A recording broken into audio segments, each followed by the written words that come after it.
Welcome to Energetics with Kim and Veronica, where we invite you to nourish the energy of your inner why, your inner healing, magic, prosperity, your curiosity, clarity, playfulness.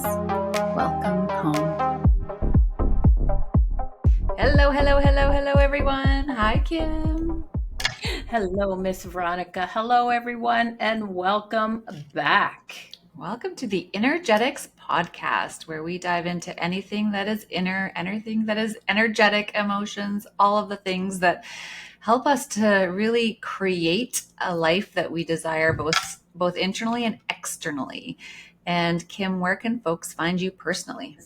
So you can find me. My website is growingbeyond.com. You can connect with me on Facebook with Kim Coleman.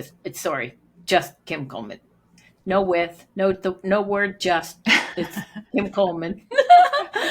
And I am on Instagram, kimcoleman.growingbeyond. How about you, love? Amazing. And you can find me on Instagram at the Veronica Rose, Roze. In our last episode, we were talking about something that I was navigating personally, about feeling like I wasn't where I wanted to be in my life as it related to a few different components. And so we thought we'd kind of continue on that topic today and really talk about that comparison, right? Because Kim and I have lived it a lot, and I'm sure that everyone has had a brush with it, if not an intimate relationship with the comparison piece in your life, right? Looking at other people that are living experiences or have lifestyles or careers or finances or relationships or health that we desire, and just feeling the gap between where they are and where we're at. And how can we navigate that in a more elevated way? Mm-hmm. Yeah, because it's that thing of recognizing it first, being aware, and because everything is energy, it doesn't matter what it is. There's an energy to it.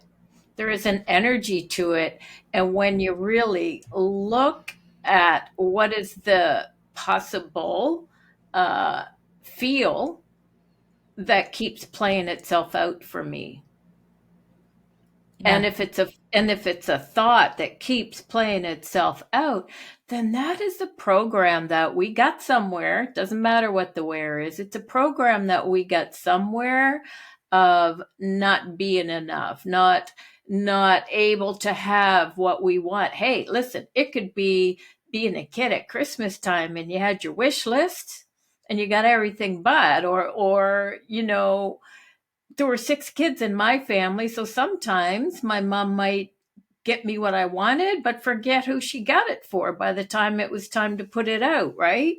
And so you'd watch your sister or your brother get the thing that you would ask for. And so these programs come in wherever. So for me, it's about recognizing, not looking at what is the program either. Let me be clear on that. For me, I'm not trying to dissect it and analyze it, and I'm just going, oh my God, there's that lack thing again. Boom. Right.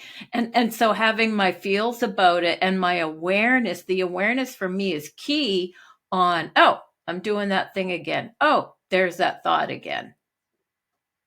And so then what I do with that is and go, oh my God, that's just that thing showing up, playing itself out. And maybe it's possible, as we chatted on the last episode, it's possible, or is it possible that, oh, it's moving this time?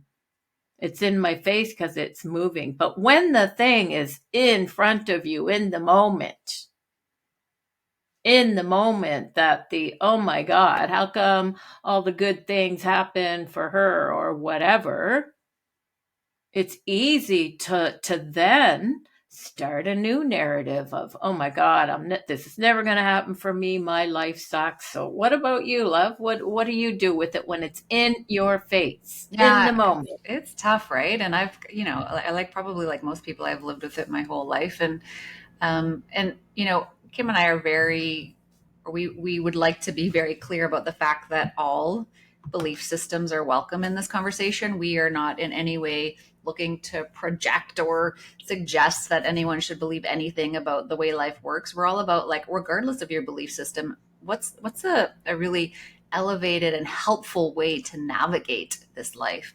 And so when I speak about my belief system, it's just in sharing. It's not about, suggesting that anyone should adopt it or accept it. But I really do believe that we exist as souls, as energy before we come into this body, and we will continue to afterwards. And there may be other iterations of my soul or my energy coming in to experience different things in different bodies or plants or rocks or whatnot. And so when I think about it through that context, for me, I really do believe that I have chosen a certain paradigm through which I'm going to be living my life, right? So there are certain components that my soul chose that I don't remember to experience in this lifetime. And there was a really, really meaningful purpose for that. So I am not going to be an NBA basketball star. Like, that's just not in any way in my makeup. So if I decided to compare myself to some kind of NBA basketball star, that would just be taking me down a path that is not helpful for me. And so, of course, in that type of example, it's easier to see. But when things are closer to things that I desire, that's when it gets tougher, right? So if I see somebody who is making a gazillion dollars and I'm not, it's easier for me to say, well, that's something I desire. It's potentially possible for me, but I don't have it. So now I can go down the rabbit hole of comparing myself to them. Am I not good enough? Why haven't I achieved it? What am I missing? And that narrative, it can be extremely harmful, and yet it feels so real and it feels so true. And it's so easy to identify with that story. So I really go into contemplation, as you've suggested as well, Kim, of like, okay, isn't that interesting? We talk a lot in this podcast about noticing, right? And how noticing in and of itself is extremely transformational. So the first thing is to really notice it as a story. It's not me, it's a story that's playing itself out. And, what if I were to look at it through a different lens? What if I were to look at it through the lens of my soul, for some reason, chose this path and this certain makeup? It doesn't mean that things can't change or evolve or develop differently. But what if everything is truly perfect for me right now? What if life is presenting to me exactly what my soul desired? And my mind is going into the comparison. My mind is going into noticing the difference. But like, really, what if I could lean into that contemplation, even if I'm not firmly believing the story that my soul is loving every piece of my experience? What if I just even went into contemplation? Well, what if my soul loved everything about this particular moment in life and this particular chapter in life? And what if it was perfectly curated for me? What might that be like? And so the noticing and then the questioning, the contemplation, really opens up for new awarenesses that can navigate or lead me down a different path that is more helpful to me than the story of, the self-criticism. Yep. Yep. Yep, all that. Yep. Yep. Yeah, exactly. Because the narrative, boy, oh boy, that becomes the hamster on the wheel, right? And it just goes round and round and round. And so the first thing, like you said, is noticing, oh, I'm doing that thing again. Oh my God, I'm doing that thing again. And doesn't mean that doesn't mean that we have to stay where we're at. However, when we go down the rabbit hole about where we're at, then that actually energizes and puts that in deeper, keeps it in place, right? Because that's what we're acknowledging as real or true. And so, yeah, as you said, it is a thing to notice it and go, okay, is it true that the universe has my back? Okay. Yes, no, yes, no. Okay, yeah. Okay. And so even though I might not understand why this is happening, because how could I, right? Even though I might not be able to understand, can I find a way to just be okay with it? Just for now. Doesn't mean I have to be okay with it for 20 years. But in this moment, the moment that I notice the rabbit hole, can I be okay with it just with what's in front of me right now. And that's not giving it permission to stay. That's actually creating a space for a new awareness around it that perhaps it can change, right? So it's noticing the thing. Oh, I'm doing that thing again. Oh my God, I'm hilarious, right? That's how I learned to laugh at myself is, oh my God, I'm doing that thing again. I'm friggin' hilarious. And just finding a way. Is it possible for me to just make peace with this just for now? Just for now. Not for the rest of my life, but just for now. And it's in that pause, that maybe the information about how to change it can show up. And of course, every situation is different. Every situation is different for sure. I mean, there's some instances where, yeah, no, get out, right?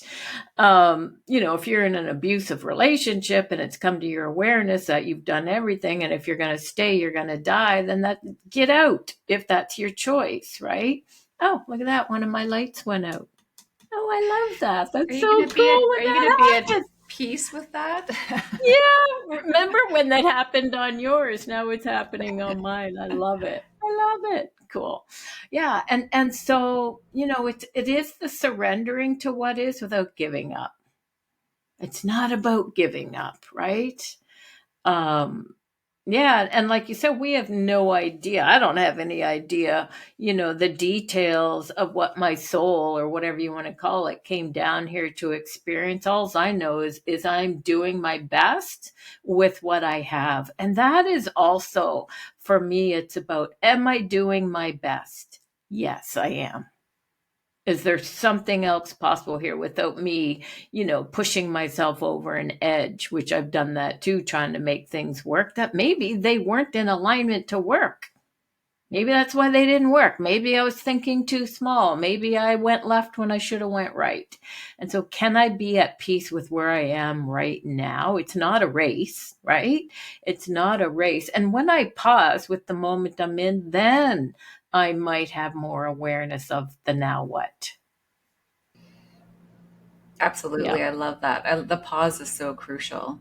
And it's a paradox, right? Life is such a paradox because we have been really trained for the most part to think that if we can focus on the problem, then that will be the path to the solution, right? So let's look at the bad grades. Let's look at the errors and the tests. Let's, like when we think about our school system, let's look at the bad things. If we can focus on the bad things, then our mind believes that it'll fix it. So what happens is Right. a desire is born within us. And as soon as the desire is born, there's immediately a gap between where we're at and where the desire is. And our focus goes to the gap instead of looking at, ooh, here's the desire over here, and maybe I can like flirt my way over to it and find a fun path to realize it, to achieve it, to experience it. But instead we're so focused on that gap of, I'm not there, I'm not there, I'm not there.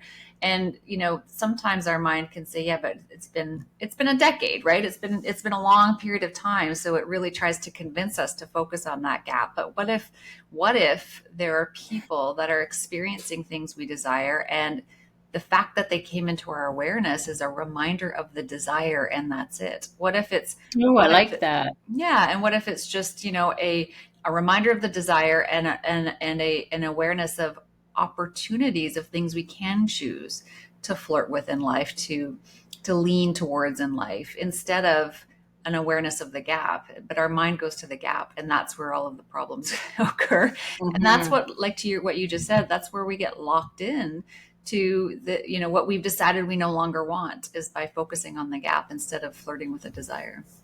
Right. I love the piece about, yeah, what if that person that has that thing is a reminder, oh yeah, right, it is possible. And the other thing too, it's about making peace with what is and where we're at.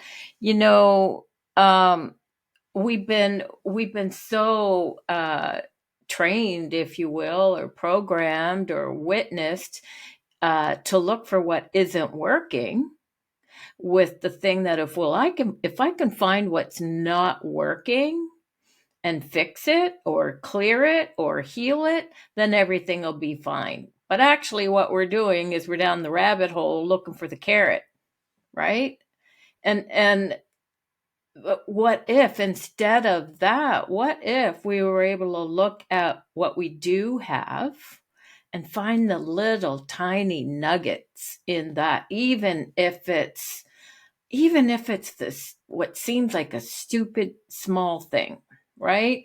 So for example, like in my relationship with my partner, it's really easy for me to compare my relationship with him to relationships that I see other people supposedly having, right? Because really, how do I know what they have going on behind closed doors? I only know what I've got going on behind closed doors, right? When I look at my relationship as an example of what isn't working and what isn't there, oh my God, I'm going to be nagging Ken to death about what he's not doing, right? Instead of looking at, okay, so what is working in this relationship? And when I can look at that, go down that path, then I'm playing in the energy of what is working. Because boy, oh boy, the way that reticular activation system works, as we've talked about on a few calls before, if I look at not what's not working and I notice it, I'm going to see more of what's not working. Rabbit hole, right? It's like you don't notice this kind of car with that color, and then you want one and you see it everywhere. You didn't notice it until you went down that rabbit hole. Same thing, right? So for me, that's how I learned how to turn my relationships around, is what is working, what is something that I can appreciate about my relationship. Because there's me, there's Ken, and then there's a relationship. 1 + 1, me, Ken, equals 3, the relationship, right? And so that's the energy of the relationship. So I might have to start with what's something I can appreciate about Ken, or I might have to start with what is something I can appreciate about this relationship.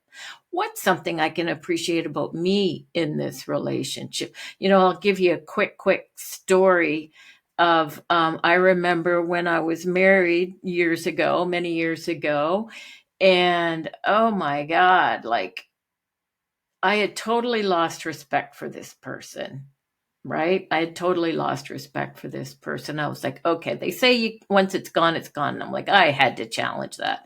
I did gain respect back, because what I found I was also doing once I lost respect for this person was everything they were doing was getting on my nerves. It's like the toothpaste cap off the toothpaste that you hear people talk about, right? Then what I did to change that, oh my God, when he would do something that was like fingernails going down a blackboard for me, I started asking myself, if my best friend walked in and did that, would I lose it? No. I respected her enough that no, I would not lose it if she did it. But here I am about to lose it on him. Right? And so that's what I had to start doing to turn it around for me, was constantly asking, okay, if my best friend walked in and did that, would I lose it? I might say something to her, but I might not lose it. Or I just kind of go, well, that's weird, and walk away. Right? But in my relationship, I wasn't doing that. So I noticed that that's how I was showing up in the relationship. I was noticing all the things that weren't working, and I was voicing them. Right? And he just got on my nerves, and it was up to he got on my nerves. That's my business. That's on me. So I had to look at, okay, so if my best friend walked in and did that, how would I respond? Would I react? I might have thoughts about it, or I'd probably just go, huh. It's amazing when you start asking that way. If your best friend did that, would you jump all over them? It's a really easy one to ask, too. I love that. It's like the same circumstances, but it's a change in how you're processing it, how you're perceiving it, and it completely changes the reality of what we end up experiencing. Exactly. There's always a way. And like There is. the desires, so you look at your comparison, you're comparing yourself to someone else, recognize it as a desire, either being born or that you're being reminded of. Abraham Hicks once said that as soon as a desire is born, there's something like immediately 14 doors through which you could walk through, energetically, through which you could experience that desire. It's not like there's only one path, but our mind goes to the how, the mind goes to the gap, the mind goes to the comparison. So where can you start the noticing of where you're doing the comparison? Take the chuckle at yourself, have a little giggle, laugh at yourself, and just look at what other options are available to you to begin flirting with that desire, or to resume flirting with that desire instead of living in that rabbit hole, the hamster wheel of the comparison. Yeah.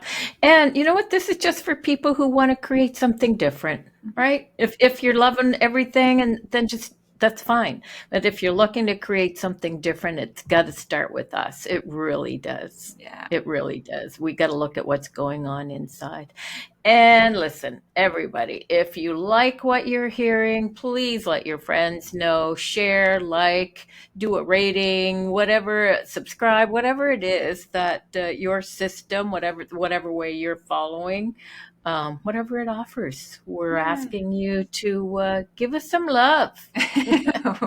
We appreciate it. We appreciate you. Thank you, and see you, hear you, speak to you next time.